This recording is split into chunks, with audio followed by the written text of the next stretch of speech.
اور لائک کوئی کہہ دوں کہ اللہ کا گھر، اللہ کا بندہ، ٹھیک ہے، اور اللہ کی نعمت، یعنی کہ کوئی دو چیزیں آپس میں منسوب کی جا رہی ہوں تو وہ مرکب اضافے کی کنسٹرکشن لائے گی۔ اب جتنی بھی میں نے مثالیں بولی ہیں ان سب میں آپ نے دیکھا ہوگا کہ درمیان میں جو جوائننگ ورڈ آیا ہے، جو حرف آیا ہے، وہ کا کے کی اردو میں آتا ہے، ٹھیک ہے۔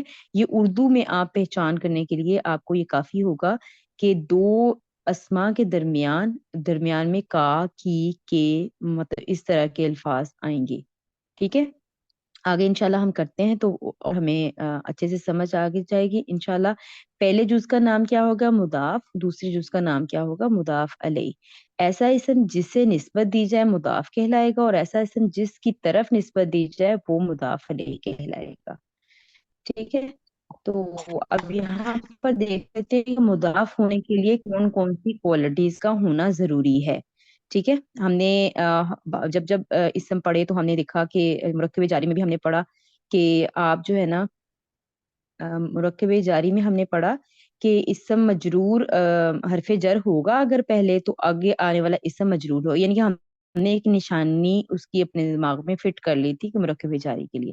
اسی طرح سے آج انشاءاللہ ہم مرکب اضافی کے لیے کچھ پیٹرن دیکھیں گے کہ مرکب اضافی کس طرح سے ہم بنا سکتے ہیں۔ مضاف ہونے کے لیے کیا چیز چاہیے ہوگی کہ مضاف پر کبھی بھی، یعنی کہ مضاف جو ہے وہ بھی اسم ہوگا اور مضاف الیہ بھی اسم ہوگا، یہ دونوں اسماء ہوں گے، لیکن مضاف پر کبھی بھی الف لام نہیں لگتا، ٹھیک ہے۔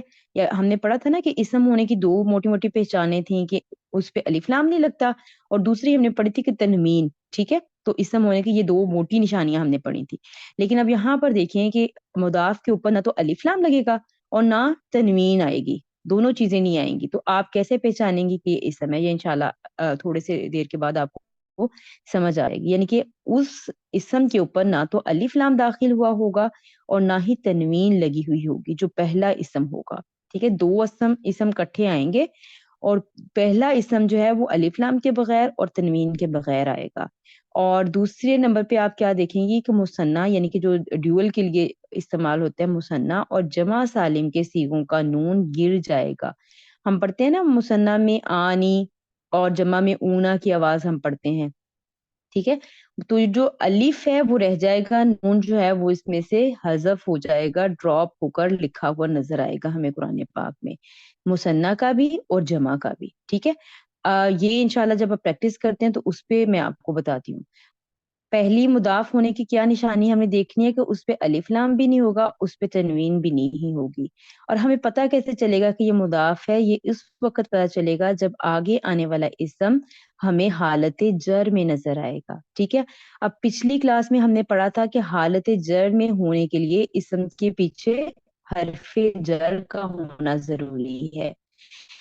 اگر کوئی اسم حالت جر میں آیا ہوا ہے، یعنی کہ مجرور آیا ہوا ہے اور اس کے پیچھے حرف جر نہیں ہے، تو اٹس ویری obvious کہ وہ مضاف ہے، یعنی کہ یہی دو کنڈیشن ہے پورے قرآن پاک میں کسی اسم کے مجرور ہونے کی، ٹھیک ہے۔ امید کر رہی ہوں کہ سمجھ آگے ہوگی، باقی انشاءاللہ تھوڑا سا ہم آگے بڑھیں گے تو اور آپ کو اچھے سے سمجھ آ جائے گی۔ اچھا جی، اب ہم نے یہاں پر دیکھیں کسی بھی اسم کی حالت جر میں ہونے کی صرف دو وجوہات ہیں۔ ایک وجہ جو ہم نے پچھلی کلاس میں پڑھی تھی کہ کوئی اسم مجرور کب ہوگا؟ جب اس سے پہلے حرف جر آ جائے، ٹھیک ہے۔ مجرور اسم کب ہوگا؟ جب اس سے پہلے حرف جر آ جائے تو وہ اسم مجرور ہوگا، ٹھیک ہے۔ اب دوسری آج ہم پڑھ رہے ہیں کہ دوسری وجہ کیا ہے کہ اگر اسم جو ہے وہ پہلا اسم آپ کو نہیں سمجھ آ رہی کہ وہ اسم ہے یا کیا ہے، یعنی کہ اس کے اوپر الف لام بھی نہیں ہے اور اس کے اوپر تنوین بھی نہیں ہے، تو وہ مضاف ہے، ٹھیک ہے۔ اور آگے آنے والا اسم جو ہے وہ آپ کو حالت جر میں نظر آ رہا ہے، ٹھیک ہے۔ مضاف علیہ یعنی کہ آگے آنے والا اسم آپ کو حالت جر میں نظر آ رہا ہے، تو آپ سمجھیں گے کہ یہ مرکب اضافی بن رہا ہے، یعنی کہ پہلا پارٹ اس کا مضاف اور دوسرا جو ہے مضاف علیہ کہلائے گا۔ یعنی کہ سب سے پہلی چیز آپ نے جو دیکھنی ہے جب آپ نے ایگزامپلس فائنڈ کرنی ہے کہ دو اسم ہوں گے اور ایک ساتھ ہوں گے، اور پہلے اسم پہ نہ الف لام ہوگی نہ تنوین ہوگی، جبکہ دوسرا اسم ہمیں ہمیشہ مجرور نظر آئے گا۔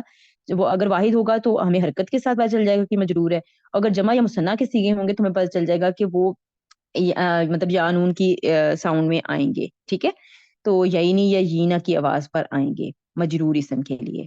ٹھیک ہے. تو اب یہ ہم نے پچھلی کلاس میں ڈیٹیل سے پڑھا تھا کہ جس اسم کے پیچھے حرف جر آ جائے وہ اسم مجرور ہوتا ہے.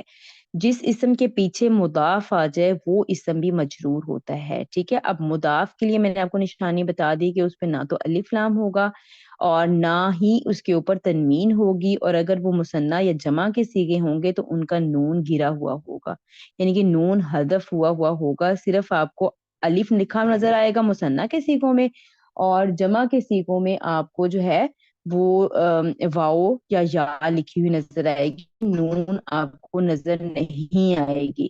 ٹھیک ہے. تو مضاف علیہ جو ہے وہ آپ کو اگلا آنے والا اسم جو ہے وہ مجرور نظر آئے گا. ٹھیک ہے. تو اس سے ثابت ہو جائے گا کہ یہ پچھلا اسم جو ہے، جو پہلا اسم ہے وہ مضاف ہے، اور دوسرا اسم مجرور ہونے کی وجہ سے ہمیں پتہ چل گیا کہ مضاف علیہ، یعنی کہ مضاف علیہ ہمیشہ آپ کو مجرور نظر آئے گا. مضاف علیہ ہمیشہ آپ کو مجرور نظر آئے گا، یعنی کہ کسی اسم کے مجرور ہونے کی دو وجوہات، ایک یہ کہ اس اسم کے پہلے آپ کو جار مجرور نظر آ جائے، دوسرا یہ کہ اس اسم سے پہلے آپ کو مضاف نظر آ جائے. ٹھیک ہے. مضاف کی کیا نشانی کہ اس کے اوپر الف لام بھی نہیں ہوگی اور اس پہ تنوین بھی نہیں ہوگی، اور مثنیٰ اور جمع کے صیغے ہوں گے تو ان کے نون آپ کو نظر نہیں آ رہے ہوں گے لکھے ہوئے. ٹھیک ہے. تو آگے بڑھتے ہیں انشاءاللہ. اچھا جی. عربی زبان میں مضاف ہمیشہ پہلے آتا ہے. ٹھیک ہے. پھر مضاف علیہ آتا ہے. عربی زبان میں جس پیٹرن سے ابھی ہم نے پڑھا ہے نا کہ پہلے پارٹ کو ہم مضاف کہیں گے اور دوسرے کو مضاف علیہ کریں گے کہیں گے، تو جب قرآن پاک سے ہم اگزامپل ڈھونڈیں گے تو ہم یہی پیٹرن فالو کریں گے کہ پہلے اسم کو مضاف اور دوسرے اسم کو مضاف علیہ کہیں گے. جبکہ مرکب اضافی کا ترجمہ جب کیا جاتا ہے اردو زبان میں تو مضاف علیہ کا ترجمہ پہلے کیا جاتا ہے اور مضاف کا ترجمہ بعد میں کیا جاتا ہے. ٹھیک ہے. اردو زبان میں مرکب اضافی کا ترجمہ کرتے ہوئے کا، کے، کی وغیرہ کا استعمال کیا جاتا ہے. یعنی کہ اگر اردو میں آپ سے میں آپ کو مثال لکھ کر دے دوں اور آپ سے کہوں کہ یہ کون سا مرکب بن رہا ہے، تو آپ اس ترجمے میں سے کا، کے، کی ہی وجہ سے پہچان لیں گی کہ یہ مرکب اضافی کا ترجمہ ہے. اور اگر یہ جو ہے مرکب اشاری کی ہم بات کرتے ہیں، یہاں پر تھوڑی سی رک کر وہ پیچھے سے بھی ہم ساتھ اٹیچ کر لیتے ہیں کہ تو اس میں کیا ہوگا، یہ یا وہ کا ذکر آیا ہوا ہوگا. ٹھیک ہے. جبکہ مرکب جاری میں کیا ہوگا کہ جو ہم نے پریپوزیشن پڑھی تھی، یعنی کہ جو ہم نے حرف جارہ پہ تھے ان کا ترجمہ سے میں جو ہے وہ اس طرح کے ترجمے تھے، اس کے اعلیٰ پر اس طرح کے ترجمے تھے. تو اس سے آپ کو اردو سے پتہ چل جائے گا یہ کون سا مرکب بن رہا ہے. تو مرکب اضافی کا پتہ کیسے چلے گا کہ کا، کے، کی وغیرہ استعمال ہوا ہوگا. ٹھیک ہے. اب یہاں پر آگے مثال دیکھتے ہیں. سب سے پہلے ہم جو ہے وہ عربک ٹیکسٹ دیکھتے ہیں. یہاں پر دیکھیں رسول اللہ لکھا ہوا ہے، رسول اللہ لکھا ہوا ہے. اسم ہونے کے لیے میں نے آپ کو بتایا تھا کہ پہلی نشانی کیا تھی کہ اس پہ تنوین ہو، رسول ہوتا یہ. ٹھیک ہے. دوسری نشانی کیا تھی اسم ہونے کی، اس کے پہلے الف لام داخل ہوا ہوتا، یعنی کہ الرسول ہوتا. جب بھی الف لام کسی اسم پہ داخل ہوتا ہے تو اس کی تنوین آٹومیٹکلی گر جاتی ہے،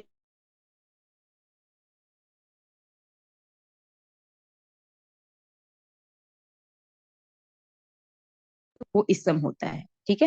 اب یہاں پر میں نے آپ کو بتایا ہے کہ ہوگا وہ اسم ہی، لیکن نہ تو وہ تنوین کے ساتھ ہوگا مضاف کی جگہ پر اور نہ ہی وہ الف لام والا ہوگا. تو اب دیکھیں تنوین بھی ہٹا دی اور الف لام بھی ہٹا دیا، تو یہ کیا رہ گیا، رسول. رسول. تو کیسے پتا چلے گا کہ یہ مضاف ہی ہے؟ وہ اس طرح سے پتا چلے گا کہ اس کے بعد جو آگے آنے والا اسم ہے وہ حالت جر میں نظر آ رہا ہے. ٹھیک ہے. اب اس کو ہم فعل نہیں کہہ سکتے، اس کو ہم کچھ اور نہیں کہہ سکتے. اس کے مضاف ہونے کا فیصلہ کب ہوگا؟ پہلی دو نشانیاں ہم نے دیکھ لی کہ اس پہ تنوین بھی نہیں ہے اور اس پہ الف لام بھی داخل نہیں ہے. تو دوسری نشانی جو ہے وہ ہم نے ضرور دیکھنی ہے، تبھی ہمیں کنفرم ہوگا کہ یہ 100% مرکب اضافی بن رہا ہے کہ اگر آگے آنے والا اسم جو ہے وہ مجرور آپ کو نظر آئے. اب یہاں پر دیکھیں اللہ ہی آپ کو نظر آ رہا ہے، اور یہی اگر اللہ ہوتا یا اللہ ہوتا تو آپ کبھی بھی نہ اس کو مضاف کہتی. ٹھیک ہے. پھر ہم اس کو کچھ اور بناتے. اچھا یہاں پر کیا ہے، رسول اب مضاف بن گیا اور اللہ ہی مجرور اسم ہونے کی وجہ سے مضاف علیہ بن گیا.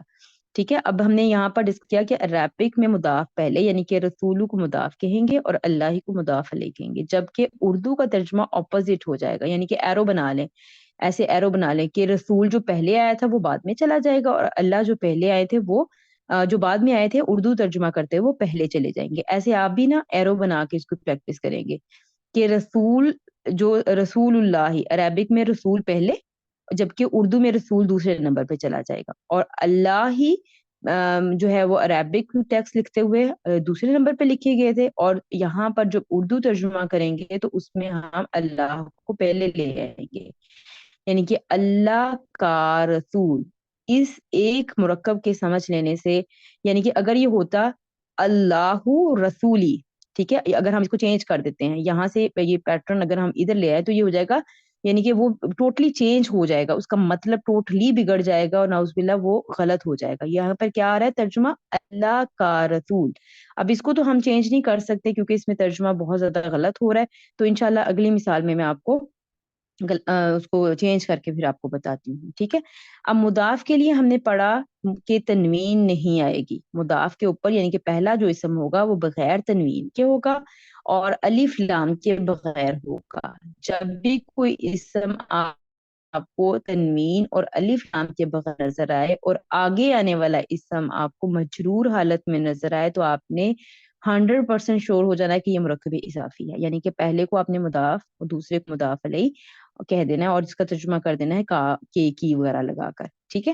تو یہاں پر دیکھیں رسول, اچھا یہاں پر ایک جو انٹرسٹنگ بات ہے وہ یہ ہے کہ مضاف جو ہے وہ تینوں حالتوں میں آ سکتا ہے, یعنی کہ مرفوع بھی آ سکتا ہے, منصوب بھی آ سکتا ہے, مجرور بھی آ سکتا ہے. یعنی کہ یہ مضاف جو تھا وہ رسولو بھی ہو سکتا تھا, رسولا بھی ہو سکتا تھا اور رسولی بھی ہو سکتا تھا, جبکہ مضاف علیہ صرف اور صرف حالت جر میں آئے گا, ٹھیک ہے. مضاف یعنی کہ جو پہلا اسم ہے جو تنوین اور الف لام کے بغیر ہمیں نظر آئے گا وہ کسی بھی حالت میں ہو سکتا ہے, یعنی کہ وہ مرفوع, منصوب, مجرور تینوں حالتوں میں ہو سکتا ہے, جبکہ مضاف علیہ جو ہے وہ صرف ہمیں مجرور نظر آئے گا. اب یہاں پر دیکھیں میں نے بتایا کہ عربی زبان میں جب آپ اس کا ترجمہ کریں گی تو کاکے کی لگائیں گی, ان میں سے کوئی بھی لفظ آپ لگا سکتی ہیں. اچھا یہاں پر ہم اسم لے رہے ہیں کتابن, ٹھیک ہے, کتابن یا الکتابو, تو ان دونوں کو اب ہم نے تنوین بھی ہٹا دی اور الف لام بھی ہٹا دیا, تو یہ کیا رہ گیا کتابو, ٹھیک ہے, کتابو. اور آگے ہم لا رہے ہیں کہ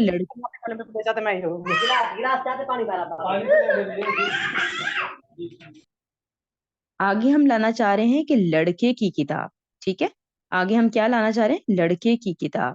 تو الولدو لڑکے کی عربک ہوتی ہے, ٹھیک ہے, تو الولدو نہیں لائیں گے یہاں پر, الولدی لائیں گے, یعنی کہ مضاف علیہ ہونے کی وجہ سے یہ ہمیشہ ہمیں حالت جر میں ہی ملے گا, ٹھیک ہے. اب مضاف علیہ کے لیے کوئی قید نہیں ہے کہ وہ مرفوع ہو, یعنی کہ وہ معرفہ ہو یا پھر وہ نکیرہ ہو, یعنی کہ یہ معرفہ بھی ہو سکتا ہے اور یہ نکیرہ بھی ہو سکتا ہے جو مضاف علیہ ہے. اور مضاف کا میں نے آپ کو بتا دیا کہ مضاف نہ تو یہ معرفہ نہ یہ نکیرہ, یعنی کہ نہ تو یہ تنوین والا ہے نہ یہ الف لام والا ہے, تو اس کا فیصلہ ہم آگے جا کے پھر کریں گے, اگلی سلائڈ پہ جا کے کرتے ہیں. اور اس کے لیے مضاف علیہ کے لیے میں نے آپ کو بتایا کہ اس کے لیے کیا چیز یاد رکھنی ہے آپ نے, کہ یہ ہمیشہ آپ کو حالت جر میں نظر آئے گا اور اس کا معرفہ یا نکیرہ دونوں ہو سکتے ہیں, جبکہ مضاف جو ہے وہ مرفوع یعنی کہ پیش کے ساتھ, زبر کے ساتھ, زیر کے ساتھ, کسی چیز حرکت کے ساتھ آ سکتا ہے, جبکہ جو مضاف علیہ ہے یہ صرف زیر کی حرکت کے ساتھ آئے گا, یعنی کہ صرف ہمیں مجرور نظر آئے گا. اور اس میں جو مضاف علیہ ہے وہ معرفہ بھی ہو سکتا ہے, یعنی کہ کوئی خاص اسم بھی ہو سکتا ہے اور عام نکیرہ بھی ہو سکتا ہے, ٹھیک ہے. اس کے لیے کوئی قید نہیں ہے مضاف علیہ کے لیے, ٹھیک. تو آگے چلتے ہیں انشاءاللہ. اچھا جی, آپ کو یاد ہوگا کہ ہم نے اسم کے معرفہ ہونے کی ساتھ چیزیں پڑھی تھیں کہ اسم کب کب معرفہ ہوتا ہے, جب اس میں الف لام داخل ہو جاتا ہے, جب وہ اس میں علم ہوتا ہے, جب وہ ضمائر یعنی کہ جو ہم نے متصلہ اور منفصلہ ضمائر پڑھے تھے جب اس حالت میں آ جائے تو بھی اسم مرفوع معرفہ ہوتا ہے, سوری مرفوع نہیں معرفہ ہوتا ہے, ٹھیک ہے. اور اسم موصولہ یعنی کہ الذی الذین وغیرہ آ جائیں تو وہ بھی اسم معرفہ ہوتا ہے, اور اس میں اشارہ آ جائے ھذا ذالک وغیرہ تو بھی اسم معرفہ ہوتا ہے. ہم نے پڑھا تھا مضاف الی المعرفہ, ٹھیک ہے, مضاف الی المعرفہ, اور میں نے اس کو کہا تھا کہ اس کو آپ فی الحال جو ہے وہ چھوڑ دیں ان دو پوائنٹس کو, تو ہم اس کو فردر آن ڈسکس کریں گے. تو آج وہ دن آ گیا جب ہم نے اس کو ڈسکس کرنا ہے کہ مضاف الی المعرفہ کیا ہے. مضاف کا مطلب آپ کو سمجھ آ گئی کہ پہلا اسم مضاف ہوگا اور معرفہ کب ہوگا, ٹھیک ہے. اگر مضاف علیہ معرفہ ہوگا تو مضاف بھی معرفہ ہوگا، یعنی کہ مضاف کی اپنی کوئی حیثیت نہیں ہوگی کہ وہ معرفہ ہے یا نکرہ ہے، کیونکہ نہ تو ہمیں اس کے اوپر تنوین نظر آ رہی ہے، نہ ہی اس پہ الف لام نظر آ رہا ہے، یعنی کہ اس کا اپنا کوئی بھی اسٹیٹس نہیں ہے، اپنا کوئی بھی اس کا معرفہ یا نکرہ ہونا نہیں ہے۔ وہ کس پہ ڈیپینڈ کر رہا ہے؟ مضاف الیہ پہ، یعنی کہ جو آگے آنے والا اسم ہے وہ اس پہ ڈیپینڈ کر رہا ہے کہ وہ بتائے گا مضاف علیہ اگر معرفہ ہوگا تو مضاف بھی معرفہ ہوگا، اگر مضاف علیہ نکرہ ہوگا تو مضاف بھی نکرہ ہوگا۔ ٹھیک ہے، تو یہاں پر دیکھیں کہ ہم مثال سے تھوڑا سا دیکھ لیتے ہیں کہ جنات عدن، ٹھیک ہے، جنات عدن۔ اب یہ جناتو جو ہے یہ آپ کو یہ پتا چل رہا ہے کہ یہ اسم ہے، لیکن نہ تو اس کے اوپر تنوین نظر آ رہی اور نہ ہی اس کے پہلے جو ہے وہ آپ کو الف لام نظر آ رہا ہے، کچھ بھی نظر نہیں آ رہا۔ اور یہ آپ کو پتا ہے کہ جمع کا صیغہ ہے آتن کی آواز، یعنی کہ مؤنث جمع کی کا صیغہ ہے، جناتن واحد اور جناتن جو ہے وہ جمع کا صیغہ تھا اور یہ حالت رفع میں تھا، ٹھیک ہے، جناتن۔ اب تنوین ہٹ گئی اور الف لام بھی داخل نہیں ہوا، لیکن یہ اسم ہے۔ اب بنائیں گے اس کو کیا، کون سے مرکب میں ڈالیں گے، یہ کیسے پتہ چلے گا؟ جب آگے آنے والے اسم کو ہم دیکھیں کہ وہ مجرور ہے، یہاں پر ازنین، ٹھیک ہے، ازنین یہ اسم ہے، اسم ہونے کا کیسے پتہ چلا کہ یہ تنوین کے ساتھ ہے اور یا پھر یہ الف لام کے ساتھ ہوتا، لائک اس طرح سے۔ تو اب یہ اسم ہے، یعنی کہ اس کے بعد ہم نے دیکھا کہ اگلا آنے والا اسم حالت جر میں نظر آ رہا ہے، مجرور نظر آ رہا ہے، تو ہمیں یہ اشور ہو گیا کہ جناتو جو ہے یہ مضاف بن سکتا ہے اور عدن جو ہے یہ مضاف علیہ بن سکتا ہے، یعنی کہ مرکب اضافی کی کنسٹرکشن بن سکتی ہے۔ تو اب یہاں پر اس کے جناتو کا معرفہ یا نکرہ ہونا کس پہ ڈیپینڈ کر رہا ہے؟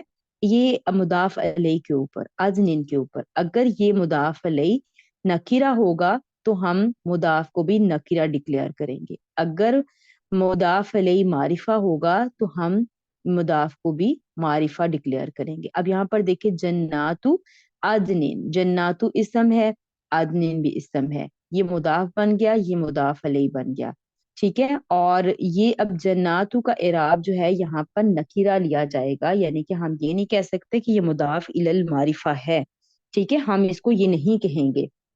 اچھا، جب اس کا ترجمہ کریں تو کیا بنے گا؟ آدمی کا ترجمہ پہلے لے کے آئیں گے اور جو جناتو ہے اس کا ترجمہ ہم دوسرے نمبر پر لے کر آئیں گے۔ جیسے ابھی ہم پچھلی سلائیڈ میں ڈسکس کیا کہ عربک میں جو ہے مضاف پہلے اور مضاف علیہ بعد میں، جبکہ اردو میں یہ مضاف علیہ کا ترجمہ پہلے ہوگا اور مضاف کا ترجمہ بعد میں ہوگا۔ تو عدن کا مطلب ہوتا ہے ہمیشہ، تو عدن ہمیشہ، اور جیسے میں نے بتایا تھا کہ جب بھی یہ مرکب اضافی کنسٹرکشن بن جائے گی تو اس کے ترجمے میں آپ نے کہا کہ کی ورڈ لے کے آنا ہے، ٹھیک ہے، جیسے ہم نے جملہ اسمیہ کے اندر ہے کا مفہوم ایڈ کیا تھا تو اسی طرح سے ہم نے کہا کہ کی کا مفہوم ایڈ کرنا ہے۔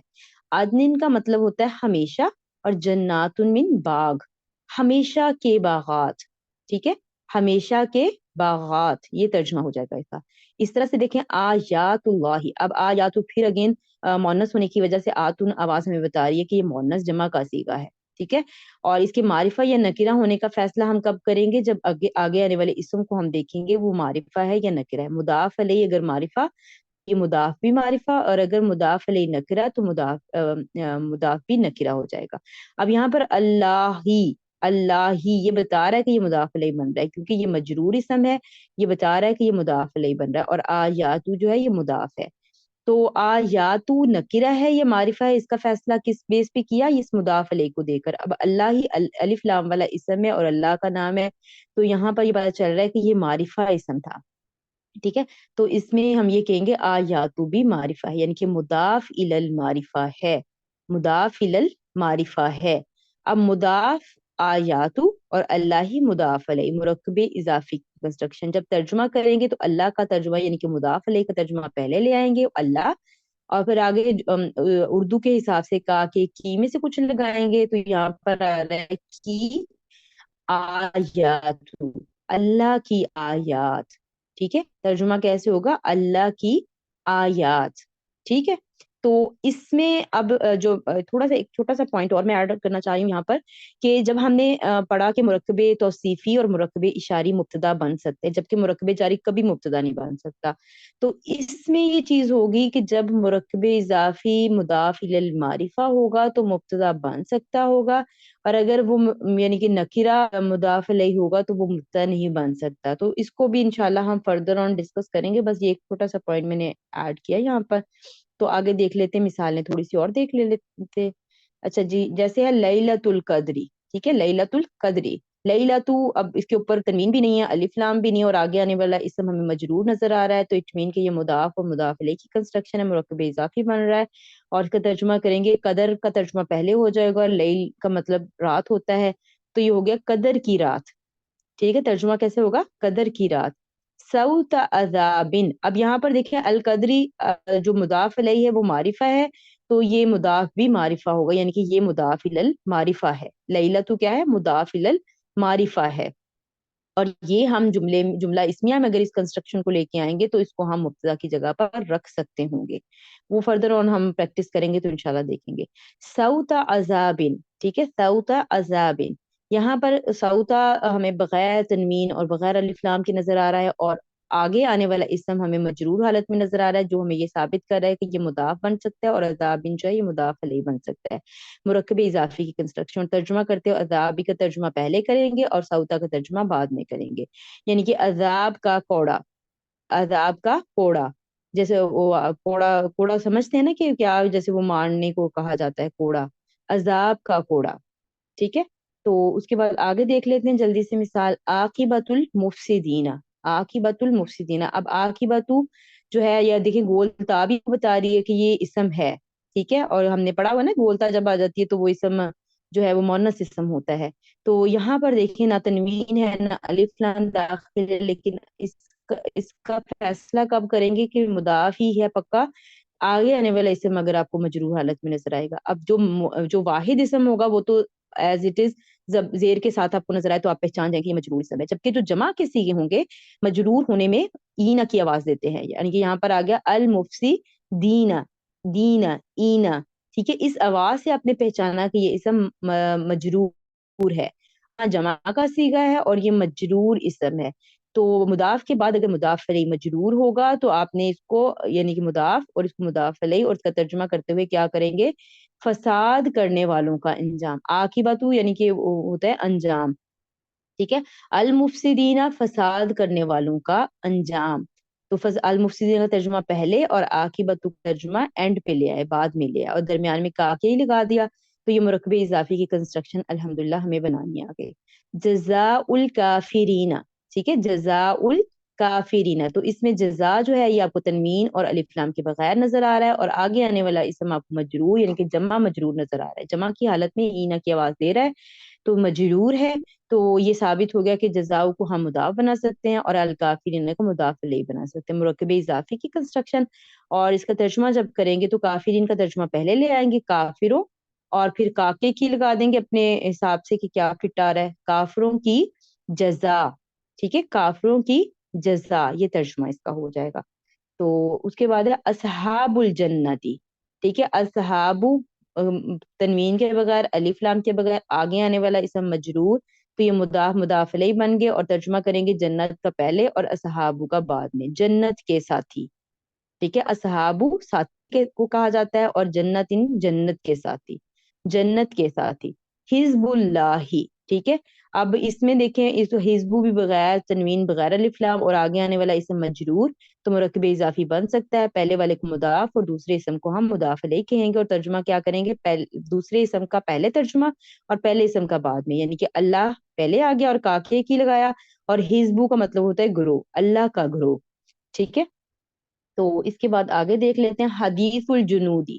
حدیث بغیر تنوین بغیر الف لام اور آگے آنے والا اسم ہمیں مجرور نظر آ رہا ہے، تو ہم نے اس کا فیصلہ کر لیا کہ یہ مرکب اضافی یعنی کہ حدیث مضاف اور الجنودی مضاف علیہ بن رہا ہے. اور اسی طرح سے اب یہاں پر الف لام میں مضاف علیہ یعنی کہ معرفہ ہے، تو ہم اس کو کہہ سکتے ہیں یہ مضاف الی المعرفہ ہے، مضاف الی المعرفہ ہے. اب جزاء المحسنین، اب جزاء المحسنین.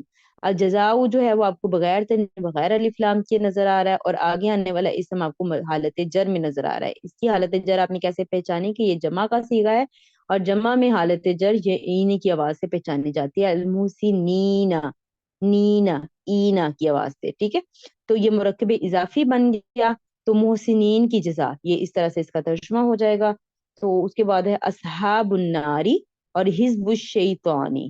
تو اصحابو جو ہے یہ ہمارے پاس ہو گیا مضاف، اور الناری جو ہے مضاف علیہ ہو گیا. تو فیصلہ ہم نے آپ کو سمجھ آگے ہوگی اب تک کہ فیصلہ ہم لوگوں نے کس طرح سے کیا ہے کہ اصحابو جو ہے وہ بغیر تنوین کے اور الف لام بھی نہیں داخل ہوا لیکن آگے آنے والا اسم آپ کو حالت جر میں نظر آئے تو آپ نے کہہ دینا ہے کہ یہ مضاف اور یہ مضاف علیہ مرکب اضافی کی کنسٹرکشن. اب اس جب ترجمہ کریں گے تو انار کا ترجمہ پہلے اور اصحاب کا ترجمہ بعد میں کریں گے، یعنی کہ آگ والے. ٹھیک ہے، آگ کے ساتھی، یا آگ والے یا آگ کے ساتھی. ٹھیک ہے، حزب الشیطانی، حزب جیسے ہم پیچھے پڑھ کر آئیں گے گروہ. ٹھیک ہے، الشیطانی شیطان کا گروہ. ترجمہ کیسے ہوگا؟ شیطان کا گروہ. حزب کو اب ہم ترجمہ کرتے ہوئے ادھر لے آئیں گے اینڈ پہ، اور الشیطان کو پہلے لے آئیں گے. اب یہاں پر مجھے جو ہے وہ حزب الشیطانی، اب یہاں پر دیکھیں الف لام داخل ہوا ہے شیطان کے نام کے ساتھ، تو اچ مین کہ یہ مضاف الی المعرفہ ہے، یعنی کہ یہ معرفہ اسم میں آئے گا. حزب الشیطانی اصحاب الناری. ٹھیک ہے، تو اس کے بعد آ گیا حدود اللہ. حدود بغیر تنوین بغیر الف لام اور آگے آنے والا اسم مجرور. تو یہ حدود کو مضاف اور اللہ کو مضاف علیہ بنا سکتے ہیں. مرکب اضافی کی کنسٹرکشن ترجمہ کریں گے اللہ کا پہلے اور حدود کا بعد میں، یعنی کہ اللہ کی حدود، اللہ کی حدیں یا اللہ کی حدود. ٹھیک ہے، فضل اللہ. اب یہاں پر فضل بغیر تنوین بغیر الف لام اور آگے آنے والا اسم جو ہے وہ مجرور نظر آ رہا ہے. تو فضل کو ہم فضل کو بنا لیں گے مضاف اور اللہ ہی کو بنا لیں گے مضاف علیہ. ٹھیک ہے، تو